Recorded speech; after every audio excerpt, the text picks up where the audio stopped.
If you look at the landscape of modern federal regulators, the FCC, the SEC, the FTC, they share a common lineage that begins with a single experimental policy from the Gilded Age. By the late 19th century, railroads dominated the American landscape. They were the main arteries of the nation's economy, operating with zero federal oversight. This lack of oversight allowed localized monopolies to thrive. Western farmers found themselves at the mercy of the single railroad line that connected their crops to the broader market. Because there was no competition, railroad barons could price gouge rural communities. When state governments tried to intervene, the railroads issued free travel passes to local politicians to keep them quiet. State laws were powerless against these interstate corporations. To rein in this concentration of industrial wealth, Congress built a new, untested mechanism of federal power. In 1887, President Grover Cleveland signed the Interstate Commerce Act, officially creating the Interstate Commerce Commission, or ICC. This established the fourth branch of government. Instead of being run by the President or Congress, the ICC was an independent agency managed by full-time regulators with staggered terms and no financial ties to the industries they watched over. The Commission's mandate was economic. They were tasked with banning personal discrimination among customers and ensuring that all shipping rates were just and reasonable. Those words were drafted to solve a dispute over freight pricing, but decades later, that specific phrasing provided a dormant weapon for civil rights. As the 20th century progressed, the ICC's authority expanded. In 1935, the Motor Carrier Act extended the Commission's reach to cover interstate buses and trucking. This federal oversight collided with the Jim Crow South, where interstate transit and bus terminals were strictly segregated by race. In 1953, Women's Army Corps Private Sarah Keyes was arrested after refusing to surrender her seat to a white passenger while traveling to North Carolina. Her attorney, Dovey Johnson Roundtree, bypassed the standard civil rights courts and took the case straight to the Interstate Commerce Commission. Roundtree leveraged the 1887 mandate.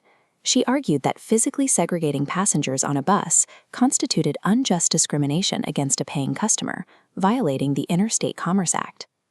In 1955, the ICC agreed. In Sarah Keyes v. Carolina Coach Company, the Commission banned bus segregation in interstate travel. By enforcing a rule written to regulate freight, they outlawed social segregation across state lines. Southern bus companies largely ignored the ruling. It took 5 more years and a Supreme Court decision in Boynton v. Virginia to escalate the fight from the buses to the physical terminal facilities. Finally, in 1961, Attorney General Robert F. Kennedy stepped in. He forced the ICC to issue strict rules that ended discrimination in interstate travel.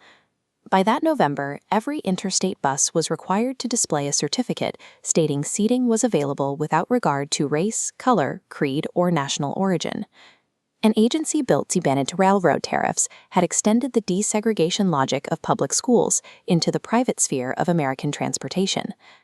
While the ICC achieved these civil rights victories, its core economic function was eroding. The agency fell victim to regulatory capture, a process where an agency created to watch over an industry is co-opted to serve that industry's commercial interests. Economists like Milton Friedman pointed out that the ICC had become a cartelizing agent. The Commission used its federal authority to protect railroad monopolies by actively preventing new transportation methods from undercutting their prices. In 1920, the ICC went as far as having a light rail inventor named Eben Moody Boynton committed to a lunatic asylum, largely to stop him from promoting a competitive transit system. The very agency invented to destroy Gilded Age monopolies had become their most reliable protector. By insulating the railroads from competition, the ICC eroded its own justification to exist. This inefficiency sparked a wave of bipartisan deregulation in the 1970s and 80s. Congress stripped the ICC of its rate-setting powers over railroads and trucking. In 1995, the ICC Termination Act officially ended the agency, transferring its remaining clerical duties to minor boards.